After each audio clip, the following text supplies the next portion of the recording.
వందనములు తెలుపుతూ ఉన్నాను. దేవుని యొక్క వాక్యాన్ని మనం ధ్యానం చేద్దాం.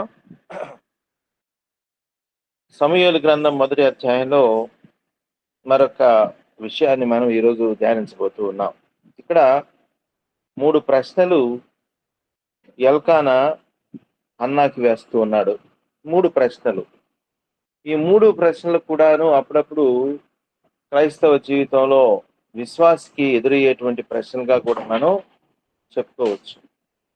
ఇప్పుడు హన్నా యొక్క స్థితిని బట్టి ఎల్కానా వేసినటువంటి 3 ప్రశ్నలు ఏంటి అనంటే, హన్నా,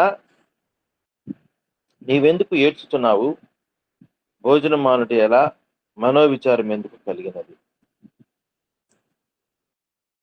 ఏడ్పు, భోజనం మానేసేటంత బాధ, మనోవిచారం. ఏడ్చడము అనేది మనకు తెలుసు కదా, ఫిజికల్ గా మనకు కనపడుతుంది. మనోవిచారము కనపడదు.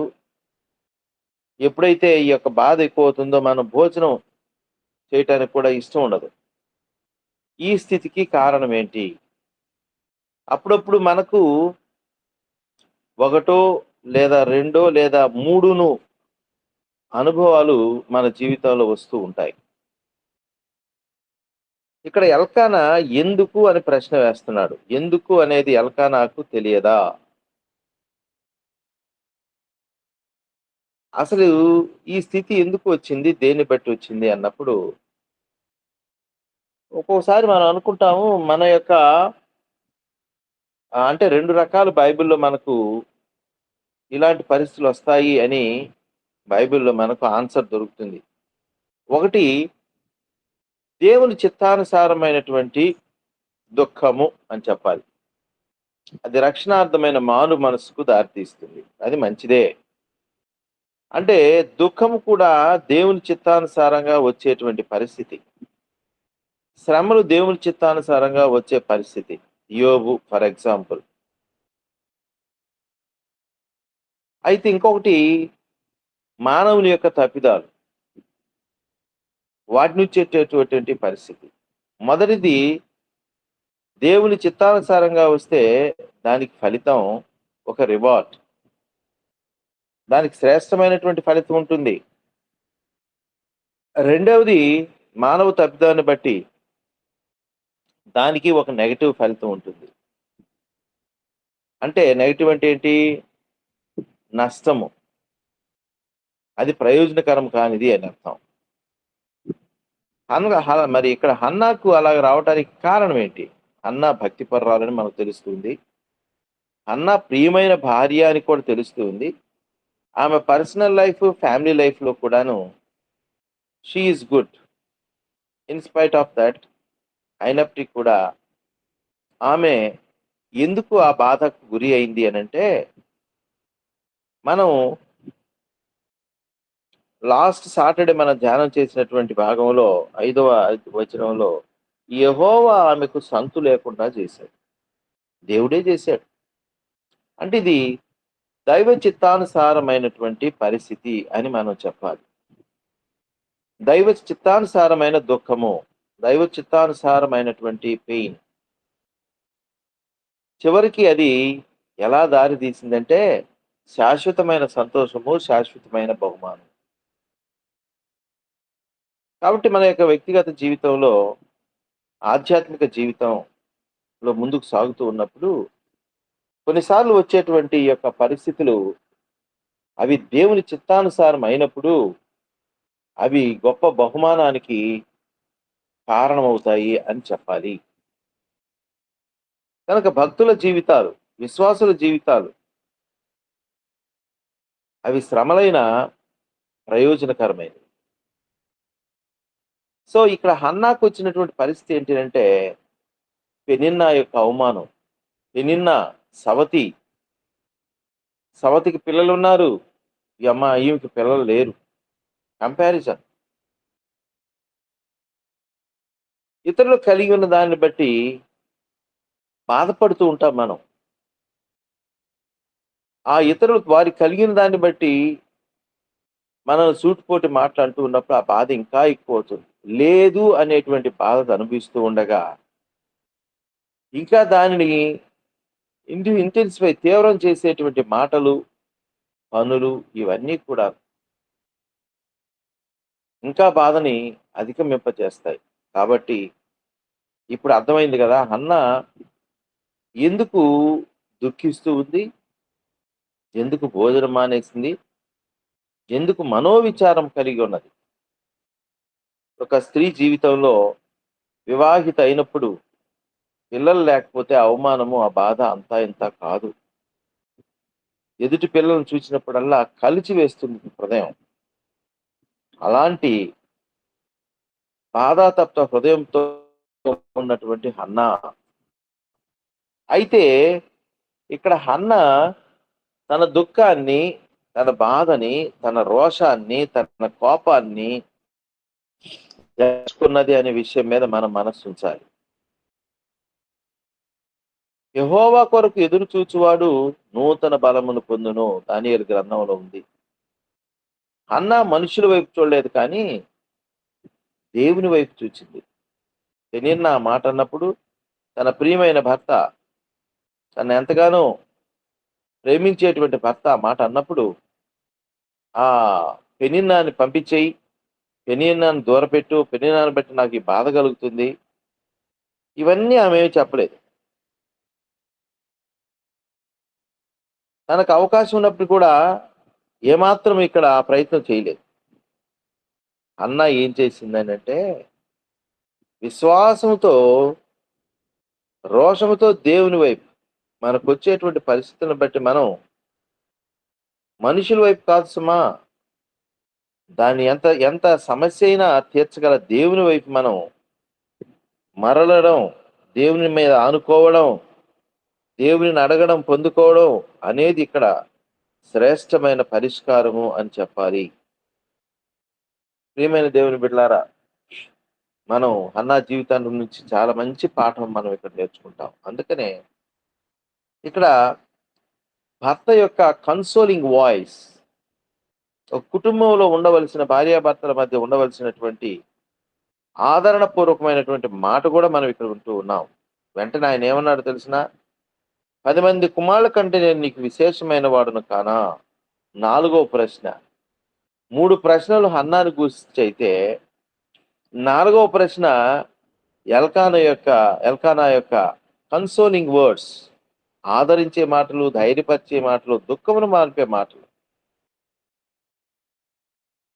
ఆయనంట 10 మంది కుమారుల కంటే నేను నీకు విశేషమైన వాడును కానా? చూసావా ఎంత మంచి భర్త దొరికాడో. అంత మంచి భర్త ఉన్నప్పటికీ కొదువే, లోపం లోపమే, బాధ బాధే. కాబట్టి కుటుంబంలో భార్యాభర్తల మధ్య ఉండవలసినటువంటి ఆదరణపూర్వకమైనటువంటి మాటలు. ఏదైనా ఒక బాధ ఉన్నప్పుడు దాన్ని ఆదరించేటువంటి ఆ ప్రేమ, ఆ మాటలు, ఆ ఉపచారం చేసేటువంటి విధానము కుటుంబంలో సంతోషాన్ని ఇస్తుంది, కుటుంబంలో సమాధానమునిస్తుంది. మనం ఈ యొక్క విషయాన్ని కూడా మనం ఇక్కడ గమనించవచ్చు. అయితే వారు షిలోహులో అన్నపానములు పుచ్చుకున్న తర్వాత హన్నా లేచి యాజకుడైన ఏలీ మందిర స్తంభము దగ్గరున్న ఆసనం మీద కూర్చుని ఉండగా బహు దుఃఖాక్రాంతురాలై వచ్చి యెహోవా సన్నిధిని ప్రార్థన చేయుచు బహుగా ఏడ్చుచు. హన్నాకున్నటువంటి 3 ప్రశ్నలకు సమాధానం ఏంటి అనేది మనం చూడబోతూ ఉన్నాం. సో ఇప్పుడు హన్నా ఎక్కడికి చేరింది అనంటే దేవుని యొక్క మందిరానికి, యెహోవా సన్నిధి. అక్కడ ఏలీ ఉన్నాడు, యాజకుడున్నాడు, మందిరం ఉన్నది. హన్నా డైరెక్ట్ గా దేవునితోనే పోరాడడం మొదలుపెట్టింది. యాకోబుకు ఇశ్రాయేలు అనేటువంటి పేరు ఎందుకు వచ్చింది? దేవునితో ఒంటరిగా పోరాడిన వ్యక్తి. అందరిని పంపించి వేశాడు. యబ్బోకు రేవు దగ్గర అందరిని పంపించేశాడు. ఒంటరిగా మిగిలిపోయాను. ఎందుకు ఒంటరిగా మిగిలిపోయాడు? మరణ భయం ఉంది అక్కడ. అన్న ఏం చేస్తాడో. అయితే వీటన్నిటిని బట్టి తను ఏం చేశాడు?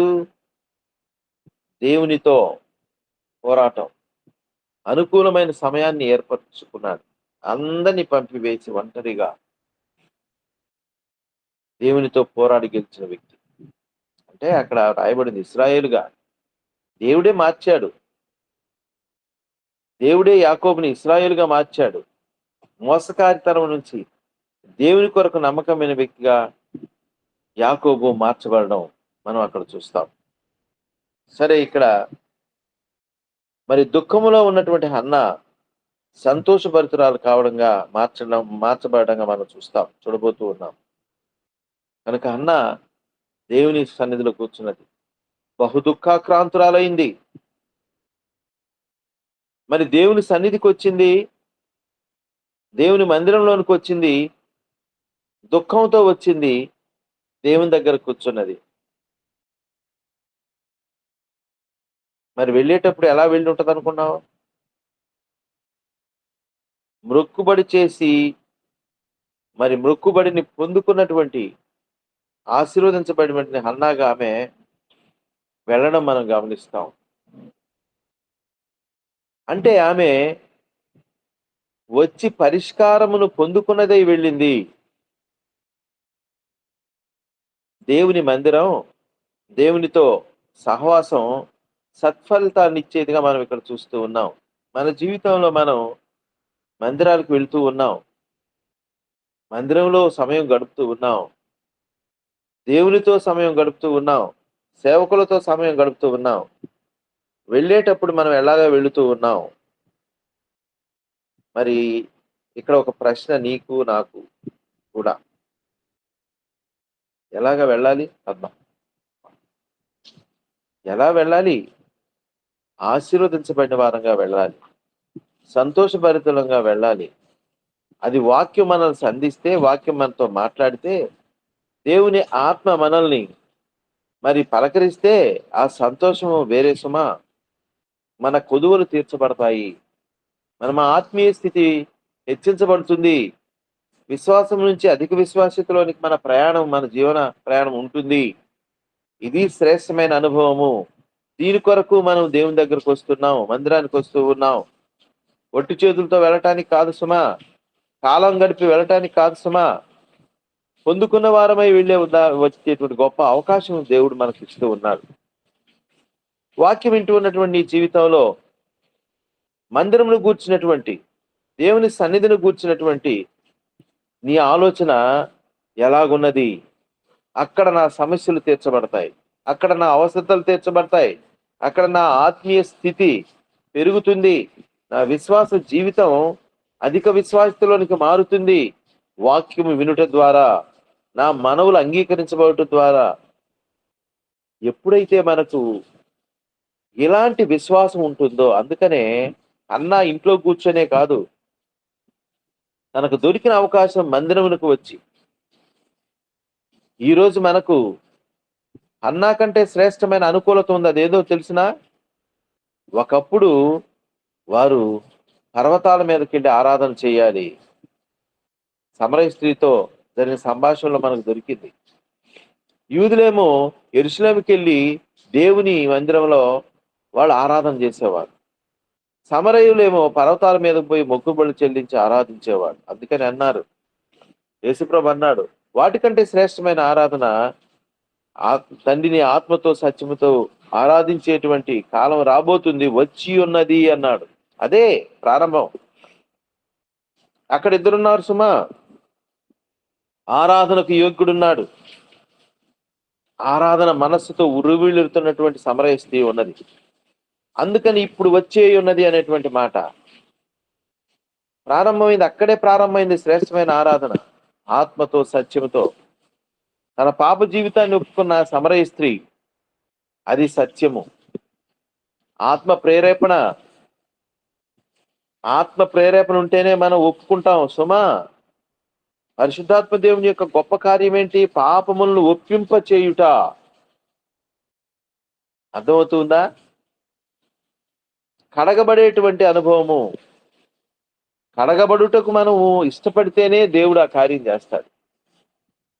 నాలో ఈ లోపం ఉన్న దేవా అంటేనే దేవుడు దాన్ని తీసేసేటువంటి శక్తిని ఇస్తాడు, దాన్ని జయించే శక్తిని మనకిస్తాడు. Very good. అయితే ఇక్కడ హన్న మరి బహు దుఃఖకరాంతురాలై యాజకునితో చెప్పలేదు, దేవునితో మనవి చేసుకుంటూ ఉంది. అప్పటి కాలంలో వాళ్ళు వచ్చి యాజకులకు చెప్తే యాజకులు వెళ్ళి అతి పరిశుద్ధ స్థలంలో దేవునికి మొరపెట్టడం అంటే ఒక మీడియేషన్ ఉన్నింది. ప్రభువైన యేసుక్రీస్తు ద్వారా ఆ తెర చినిగిపోయింది. మధ్యవర్తులు లేరు, ఆయనే మనకు ప్రధాన మధ్యవర్తి.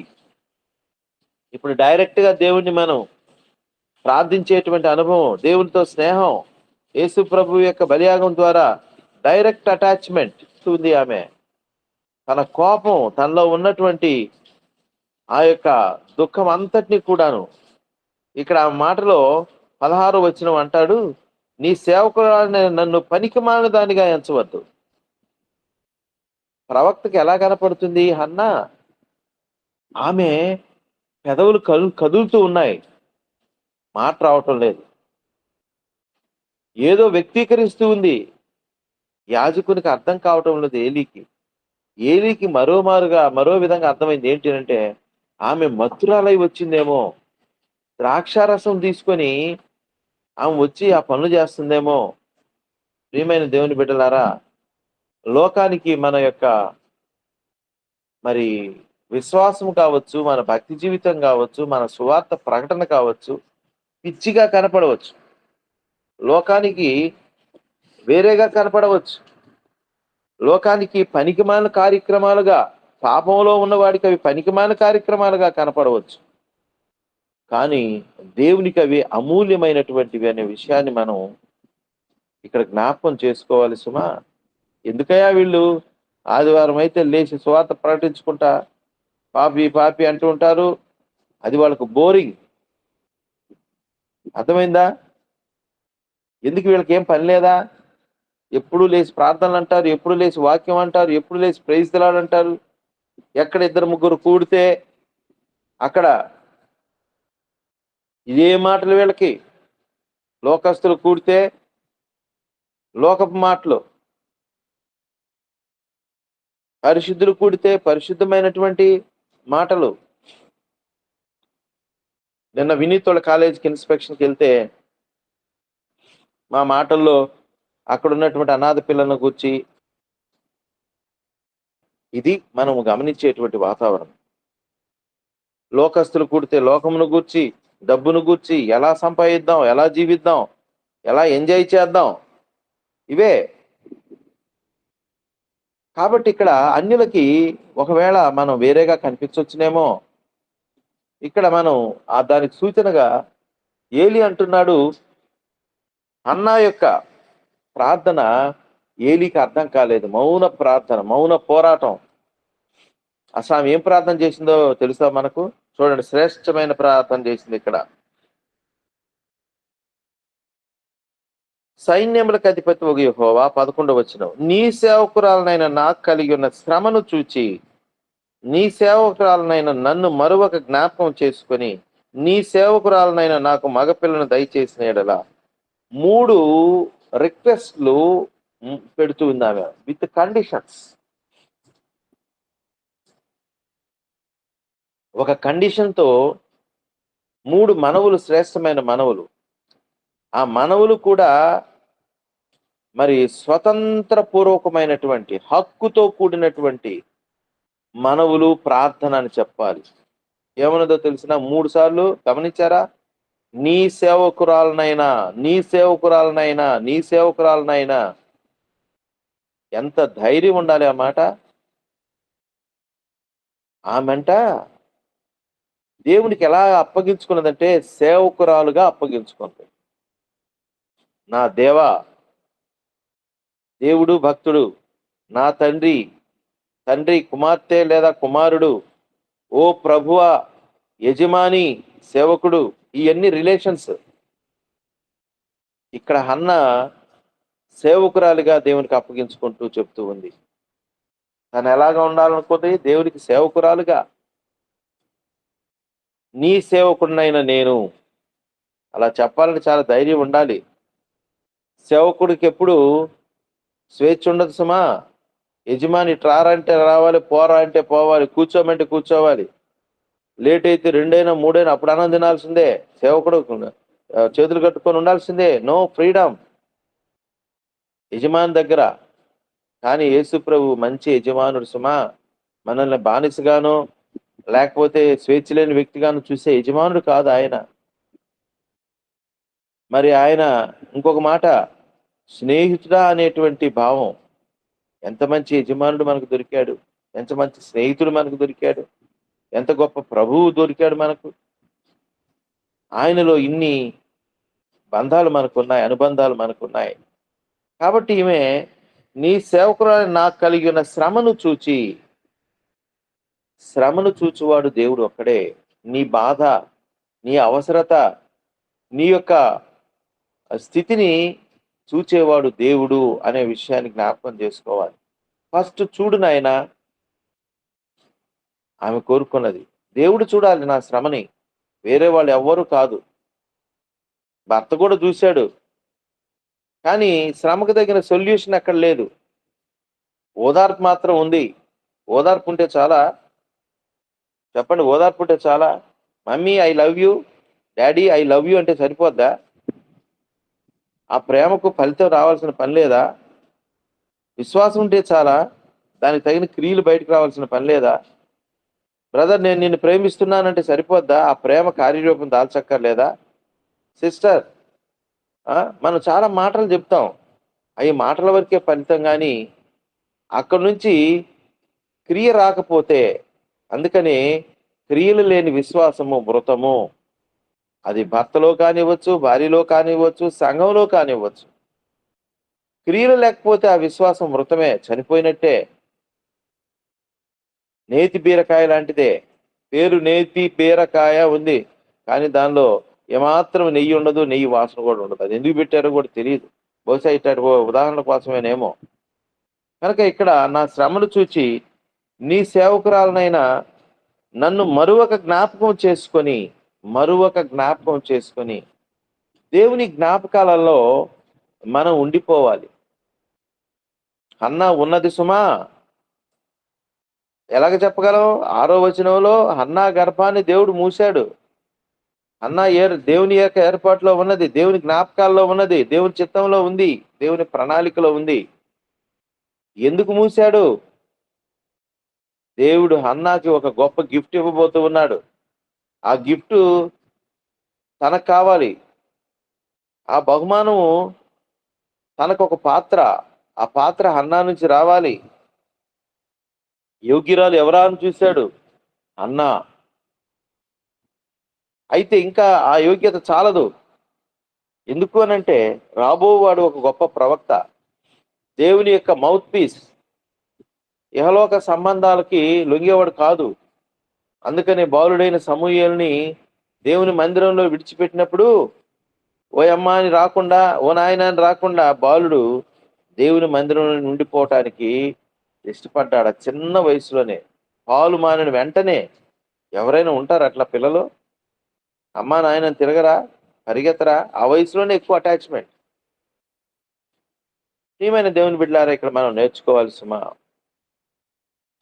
నీ జీవితంలో దైవ చిత్తానుసారమైన దుఃఖము రక్షణార్థమైన మారు మనసుకు దారితీస్తే, దైవ చిత్తానుసారమైనటువంటి లేమి అద్భుతమైన సంపదను నీకు అనుగ్రహించబడుతుంది. నీకు అనుగ్రహించడానికే దేవుడు ఏర్పాటు చేశాడు అనే విషయం ఇక్కడ మనం జ్ఞాపకం చేసుకున్నప్పుడు మన సంతోషానికి అవధులు ఉండవు. Is there any gap? Is there any closing situation? మూయబడిందా? ఇంకొక తలుపు తెరవబడబోతూ ఉంది. One door is close, another will be open by God. కాబట్టి ఇక్కడ అన్న దుఃఖం అంటుంది, నన్ను జ్ఞాపకం చేసుకొని నీ సేవకులైన నాకు మగపిల్లను దయచేసిన స్పెసిఫిక్ ప్రేయర్, ఖచ్చితమైన ప్రార్థన. నాకు మగపిల్ల కావాలి. ఎందుకు కావాలో తెలిసినా, నా అచ్చట ముచ్చట తీర్చడానికి కాదు. ఆ పెనిన్నాని బట్టి పెనిన్నాని మీద విజయం కోసం కాదు, మనుషుల మీద పగ తీర్చుకున్నట్టు కాదు, ఆ అవమానం నుంచి బయటపడటానికి కాదు సుమా.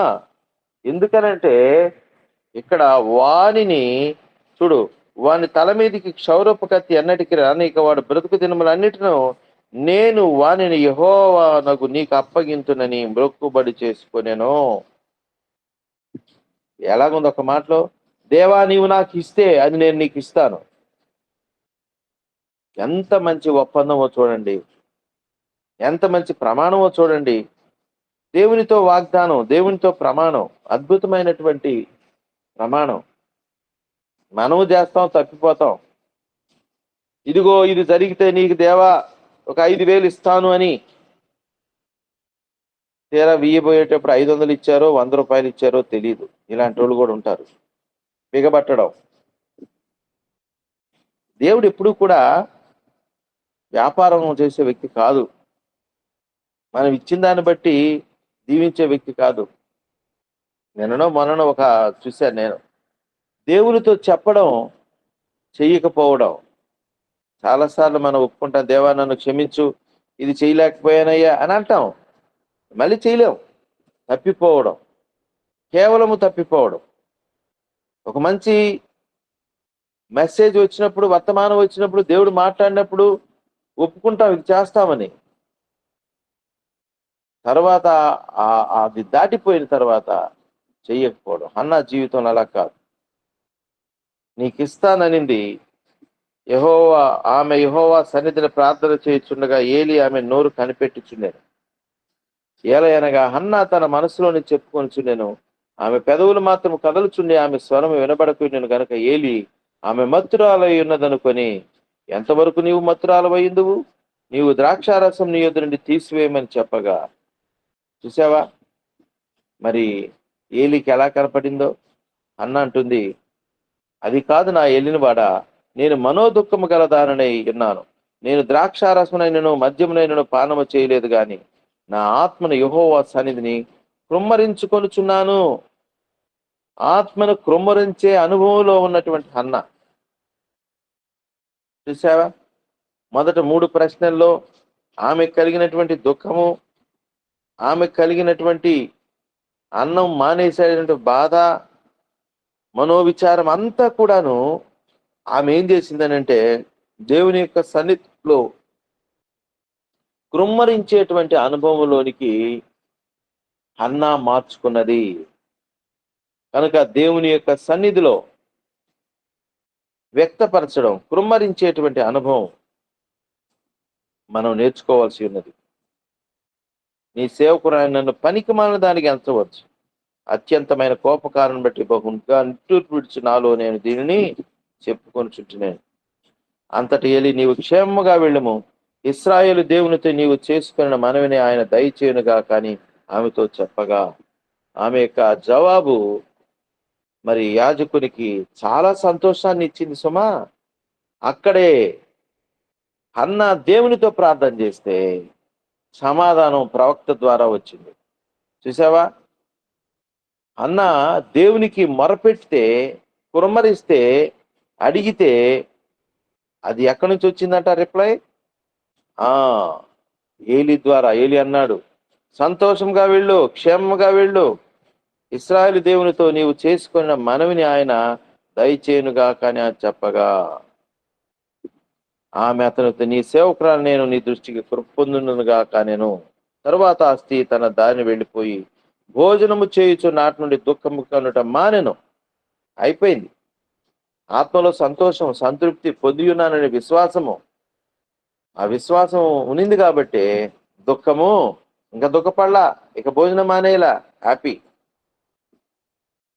ఈ ఉదయ కాలంలో మనం శ్రేష్టమైన విజ్ఞాపన, దేవుని యొక్క సన్నిధికి చేరేటువంటి మన యొక్క ప్రార్థన, దాని ద్వారా మనకు పొందేటువంటి జవాబు అద్భుతంగా ఇక్కడ మనం చూసాం.